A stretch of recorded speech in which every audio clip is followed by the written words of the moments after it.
आज इतना बड़ा सीनियर नेता नवाब मलिक, कैबिनेट मंत्री महाराष्ट्र सरकार का, वो कहता है कि आत्महत्या कर लेगा। मतलब क्या देश की जनता अब ये समझे कि तुम सब लोग मिलकर उसको की तैयारी कर रहे हो या उसको उस लेवल तक पहुंचाने का प्रयास कर रहे हो कि वो जो है सुसाइड कर ले। पर मैं आप लोगों की जानकारी के लिए बता दूं, अर्नब गोस्वामी ने पत्रकारिता में कई मुकाम हासिल किए हैं और वो एक रिटायर्ड आर्मी ऑफिसर का बेटा है, जिसने 18 महीने के अंदर अपने संघर्षों से 18 साल की बादशाहत वाले चैनल को अपने दम पर, किसी के यहाँ मत्था टेक के नहीं, अपने दम पर जो है उसने शीर्ष स्थान प्राप्त किया है।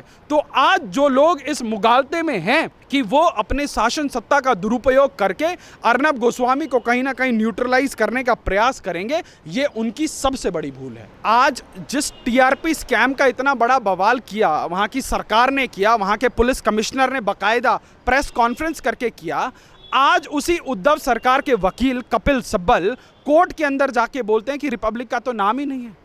अब जब रिपब्लिक का नाम नहीं है, वहाँ की सरकार ने ये चीज़ एक्सेप्ट कर ली है, अब इसके ऊपर सीबीआई की जांच बैठ गई है और अब दूध का दूध पानी का पानी होगा। और जो अपने आप को सबसे तेज बोलते थे, वो इतने ज़्यादा तेज हो गए कि इतनी तेजी में वो भूल गए कि हम लोग क्या करने आए थे और क्या कर बैठे। तो अब इनकी तेजी अभी पता लगेगी। नमस्कार, स्वागत है आपका हमारे चैनल प्यारा हिंदुस्तान पे। आज हमारे साथ हैं वेद शर्मा सर और सर से बात करेंगे। आप सभी ने देखा कि रिपब्लिक को जिस तरीके से बदनाम करने की कोशिश की जा रही है, षड्यंत्र रचे जा रहे हैं, उसके खिलाफ अभी कुछ दिन पहले ही खुलासा हुआ था कि कांग्रेस किस तरीके से षड्यंत्र रचती है और उनके नेताओं के ऊपर स्टिंग ऑपरेशन किया जाता है, तो सारी पोल पट्टी वहां पर खुल गई थी। अगर अब फिर से आज की बात करें तो आज एक नया खुलासा हुआ है कि आज एक और नया स्टिंग ऑपरेशन हुआ है, जिसमें एनसीपी के नेता तमाम तरीके की बातें करते हुए नजर आ रहे हैं और जिसमें माजिद मेमन हो या फिर नवाब मलिक, जिस तरीके से वो अर्नब को थ्रेट करने की कोशिश करते हैं और ये कहते हैं कि आने वाले दिनों में अर्नब गोस्वामी आत्महत्या कर लेंगे। इन सारे तमाम मुद्दों पे बात करेंगे हम वेद शर्मा सर से। आपने देखा होगा सर कि जिस तरीके से पहले तो एनसीपी हो या फिर शिवसेना या फिर कांग्रेस, जिस तरीके से पूरी सरकार जो मिलकर षड्यंत्र रच रही है रिपब्लिक के खिलाफ, हमें इस पूरे के पूरे घटनाक्रम को एक ब्रॉडर प्रोस्पेक्ट में देखने, समझने और देश की जनता के सामने इसको बिल्कुल ट्रांसपेरेंट तरीके से रखने की ज़रूरत है। इस देश के अंदर कुछ लोगों ने 2019 के लोकसभा चुनाव और उससे पहले जो 5 साल की सरकार रही, पूरे 5 साल, चाहे वो किलो किलो में अवार्ड वापसी गैंग हो, चाहे वो इंटॉलरेंस का नाम लेकर जो है देश के अंदर एक सरकार के खिलाफ माहौल बनाने वाले लोग हों, चाहे लुटियन के अंदर बैठे हुए देश के ही अंदर जो है एक देश विरोधी नैरेटिव चलाने वाले स्वघोषित स्वयंभू पत्रकार हों, जरा जरा सी बात पे जिन लोगों के मरोड़ उठ जाती थी, जो इस देश के अंदर जो है हिटलर शाही का जो है ताना बाना बुनने का प्रयास करते थे कि जी इस देश में जो है अभिव्यक्ति की आज़ादी नहीं है, मीडिया को सेंसर किया जा रहा है, इस प्रकार के मनगढ़ंत आरोप लगाते थे।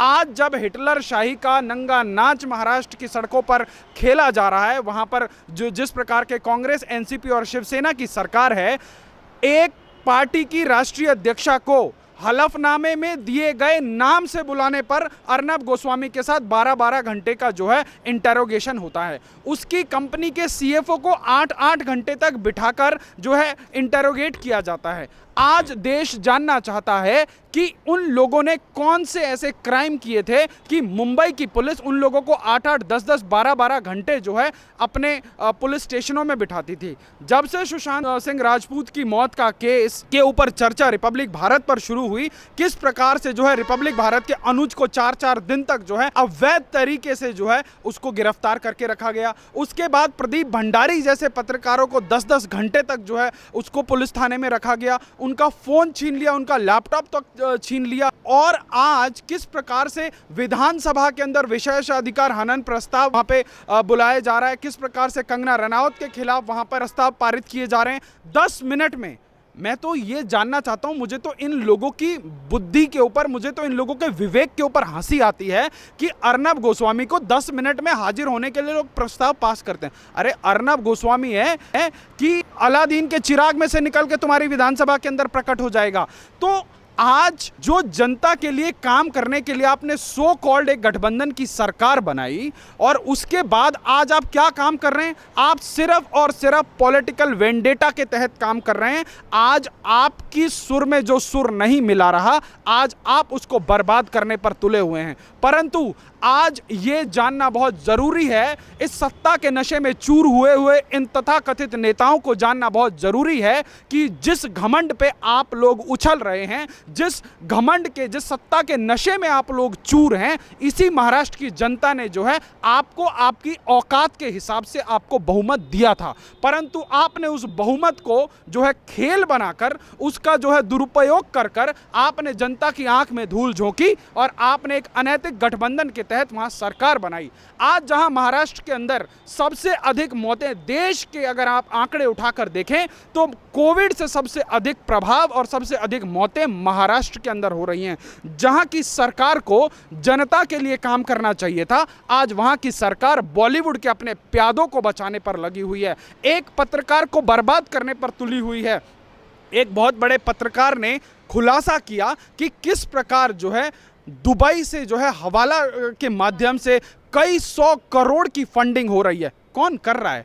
आप मजाक और मजाक की पराकाष्ठा देखिए। जिस टीआरपी स्कैम के बारे में इतना हो हल्ला हुआ और जिस चैनल ने 5 लाख रुपए का जो है फाइन भरा, उस चैनल का कोई नाम नहीं ले रहा है, जिसका नाम डॉक्यूमेंटेड है उस एफआईआर में, और जिस रिपब्लिक का नाम नहीं है, उस रिपब्लिक का जो है चिल्ला चिल्ला के वहाँ के प्रशासन ने इतना बड़ा हॉक्स क्रिएट कर दिया। अब देखिए आप, अब आएगा मज़ा इस लड़ाई में कि अभी उत्तर प्रदेश के अंदर एक एफआईआर दर्ज हुई है इसी टीआरपी केस में। उत्तर प्रदेश की सरकार ने जो है सीबीआई जांच की संस्तुति कर दी और केंद्र सरकार ने हरी झंडी भी दे दिया। अब जो लोग अपने आप को सबसे तेज बताकर जो है 18 साल से खबरें बेचने का जो धंधा कर रहे थे, अब उनको पता लगेगा कि जो है सरकार की लाठी में कितना दम होता है। यदि अब यही गैंग ये जो मीडिया का गैंग है, जब आज रिपब्लिक भारत और अर्नब गोस्वामी के साथ इतना भला बुरा हो रहा है, अभी जो सनसनीखेज खुलासा हुआ है, माजिद मेमन कह रहे हैं कि उसने मर्यादा लांघ दी है। तुम कौन होते हो मर्यादा डिसाइड करने वाले? आज इतना बड़ा सीनियर नेता नवाब मलिक, कैबिनेट मंत्री महाराष्ट्र सरकार का, वो कहता है कि आत्महत्या कर लेगा। मतलब क्या देश की जनता अब ये समझे कि तुम सब लोग मिलकर उसको की तैयारी कर रहे हो या उसको उस लेवल तक पहुंचाने का प्रयास कर रहे हो कि वो जो है सुसाइड कर ले? पर मैं आप लोगों की जानकारी के लिए बता दूं, अर्नब गोस्वामी ने पत्रकारिता में कई मुकाम हासिल किए हैं और वो एक रिटायर्ड आर्मी ऑफिसर का बेटा है, जिसने 18 महीने के अंदर अपने संघर्षों से 18 साल की बादशाहत वाले चैनल को अपने दम पर, किसी के यहाँ मत्था टेक के नहीं, अपने दम पर जो है उसने शीर्ष स्थान प्राप्त किया है। तो आज जो लोग इस मुगालते में हैं कि वो अपने शासन सत्ता का दुरुपयोग करके अर्नब गोस्वामी को कहीं ना कहीं न्यूट्रलाइज करने का प्रयास करेंगे, ये उनकी सबसे बड़ी भूल है। और यहाँ पे अगर इसी सरकार की बात करें तो आपने ये बात भी सुनी होगी कि यही सरकार जिसके पास आज तक किसानों को लेकर इनसे अगर बात की जाए तो ये केंद्र सरकार पे डाल देते हैं, और यही सरकार उस वकील को हायर कर रही है जिन्होंने राम मंदिर को लेकर भी तमाम तरीके की बातें कही थी। कपिल सिब्बल को हायर किया जाता और हर हेयरिंग के लिए इन्हें 10 लाख रुपए दिए जा रहे हैं। देखिए, आज जिस टीआरपी स्कैम का इतना बड़ा बवाल किया, वहाँ की सरकार ने किया, वहाँ के पुलिस कमिश्नर ने बाकायदा प्रेस कॉन्फ्रेंस करके किया, आज उसी उद्धव सरकार के वकील कपिल सिब्बल कोर्ट के अंदर जाके बोलते हैं कि रिपब्लिक का तो नाम ही नहीं है। अब जब रिपब्लिक का नाम नहीं है, वहाँ की सरकार ने ये चीज़ एक्सेप्ट कर ली है, अब इसके ऊपर सीबीआई की जांच बैठ गई है और अब दूध का दूध पानी का पानी होगा। और जो अपने आप को सबसे तेज बोलते थे, वो इतने ज़्यादा तेज हो गए कि इतनी तेज़ी में वो भूल गए कि हम लोग क्या करने आए थे और क्या कर बैठे। तो अब इनकी तेज़ी अभी पता लगेगी। हुआ क्या कि पिछले 70 सालों में इस देश के अंदर एक हिंदू विरोधी नैरेटिव चलाया गया हर एंगल से, चाहे वो राजनीतिक एंगल से हो, चाहे वो पत्रकारिता के माध्यम से हो, चाहे देश के तमाम सिस्टम्स के माध्यम से। इस देश के अंदर तुष्टीकरण की राजनीति को जो है पाला गया, पोसा गया।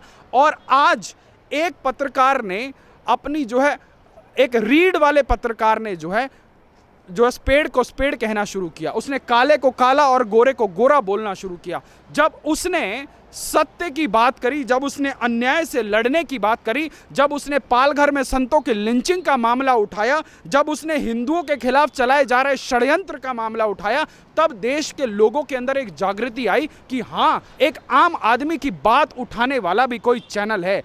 देखिए, लोकप्रियता इतनी आसानी से नहीं मिलती, लोगों का प्यार इतनी आसानी से नहीं मिलता। आप लोगों ने भी सुशांत सिंह राजपूत के मामले को पहले दिन से उठाया, वो जनता के सरोकार का मुद्दा था और जनता ने, देश की जनता ने आपको कितना प्यार दिया, कितना स्नेह दिया, कितनी लोकप्रियता दी, आप उस चीज़ को समझ रहे हैं क्योंकि आपने जन भावनाओं के मुद्दे को उठाया, आप लोगों की आवाज़ बने और जो है जो अंधी बहरी सरकार हो गई थी महाराष्ट्र की सरकार, उसको आपने जो है घुटने पर लाने का प्रयास किया। सर, अब इस सरकार की बात करें तो जिस तरीके से नए नए खुलासे हो रहे हैं, कभी कांग्रेस कभी एनसीपी और शिवसेना की तो रणनीति हर कोई जानता है, जिस तरीके से शुरुआत से शिवसेना का रवैया रहा है। अब लोगों का ये कहना है कि यहाँ पे राष्ट्रपति शासन लगना चाहिए क्योंकि जिस तरीके से सरकार चलाई जा रही है, तानाशाही चल रही है, ये लोग सरकार चलाने के लायक नहीं है। तमाम लोग हैं जो इस तरीके की बातें कर रहे हैं। देखिए, आज हम लोग 1975 की इमरजेंसी की बात करते हैं कि कैसे इंदिरा गांधी ने इस देश में जो है 1 वर्ष से अधिक की इमरजेंसी थोपी थी।